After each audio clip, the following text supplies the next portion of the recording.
When I was in high school, I made a big mistake while learning English. I didn't know it at that time, but it slowed me down. And now I see many of my students doing the same thing. I'll tell you everything after the intro. Welcome to the Linguamind English podcast. I'm Orsi, and I help motivated professionals speak English with calm and confidence, even in high pressure situations, using language tools, confidence building exercises, and visualizations. If you're tired of letting language anxiety hold you back from the career you deserve, you're in the right place. Let's get started. So, picture this. It's the early 2000s. I'm in secondary school, and yes, you can probably guess my age now. I had this English teacher who I absolutely loved. She was passionate, she cared about us. But there was something, one big problem with how we learned English back then. We were completely obsessed with grammar. I mean, obsessed. We would spend 3 hours a day, 3 hours just doing grammar exercises. If you're a millennial like me, this probably sounds familiar to you. I remember sitting there with my English grammar in use book. You know that blue book, right? It's a classic. We all love Raymond Murphy. But let me tell you, when you're filling out grammar exercises for 3 hours straight every single day, it gets a bit much. We were like grammar robots. Fill in the blank, choose the correct answer, transform this sentence, change this to passive voice. Page after page after page. And we were good at it.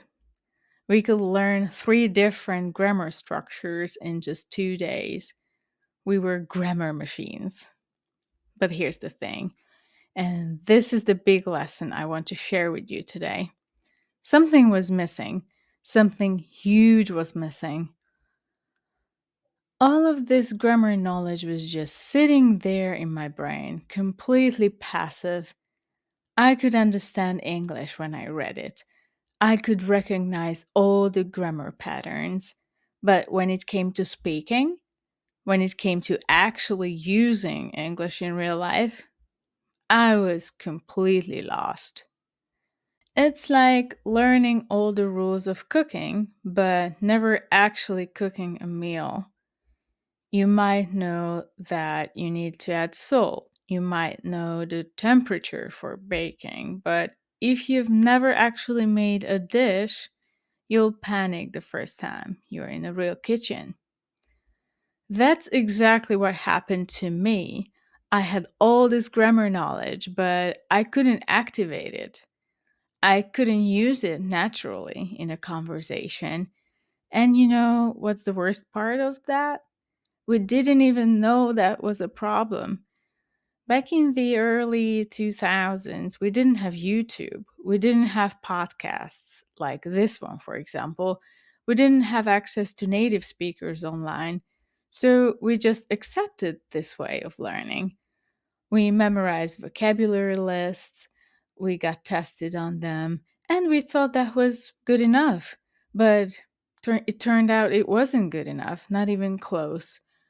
So, if I could travel back in time and give one piece of advice to my younger self, and this is the advice I want to give you right now, don't just absorb the language, use it, create with it, make it yours. Instead of just filling out those pre made grammar exercises about random topics, I should have been creating my own sentences. I should have been thinking, okay, I just learned the present perfect tense. How can I use this to talk about my life? How can I use this to express my experiences? And speaking, oh my goodness, The speaking part was so important and we completely ignored it. We would read vocabulary lists, guess what? Silently. But your mouth needs to practice too. Your tongue needs to learn where to go when you make English sounds because they're different. Your muscles need to build that muscle memory. It's like learning to play the piano. You can't just read about piano techniques all day and expect to play beautifully the other day. Your fingers need to practice on the keys. Now, I know some of you listening might be thinking, but Orsi, I'm too shy to speak English. I don't have anyone to practice with. What can I do? I have the perfect solution for you. And it's something I wish I had known back then. It's called shadowing. Have you heard about this before? It's incredible. And here's why. You don't have to think about what to say. You don't have to worry about making mistakes or finding the right words. You just listen and repeat. Here's how it works. Find a slow podcast like this one, or a video where someone speaks clearly and not too fast. Listen to a sentence, then repeat it a few seconds later. You can pause after each sentence if you need to. What's happening when you're doing this? Three amazing things, in fact. First, you're training your mouth and your pronunciation. Your tongue is learning the movements of English. Second, you're memorizing natural sentence structures, not artificial grammar exercises, but real natural English. And third, you're forcing your brain to both absorb and produce the language at the same time. This is exactly what professional interpreters do to practice. And I've started using this technique myself when I'm learning new things. So, for example, last month I was studying American history, and instead of just listening passively, I repeated everything after the speaker. It forced me to concentrate and remembered so much more.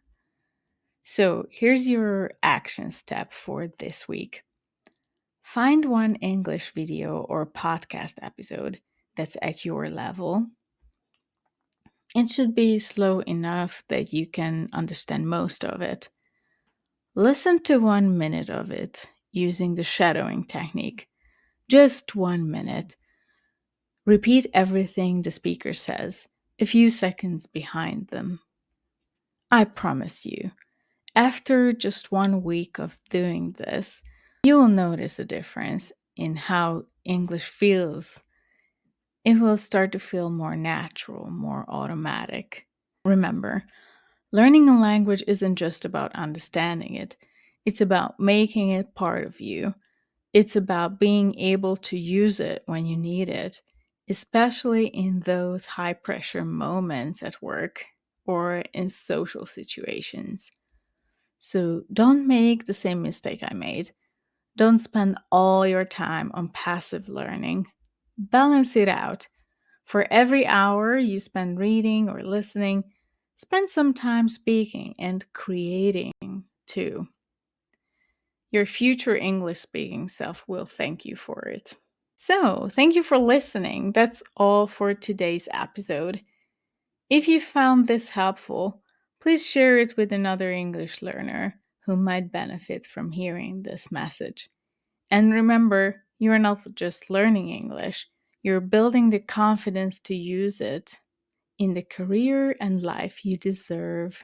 Oh, and don't forget to check out the show notes for useful free resources and click the like button if you like this episode. I'm Orsi and I'll see you in the next one. Bye bye.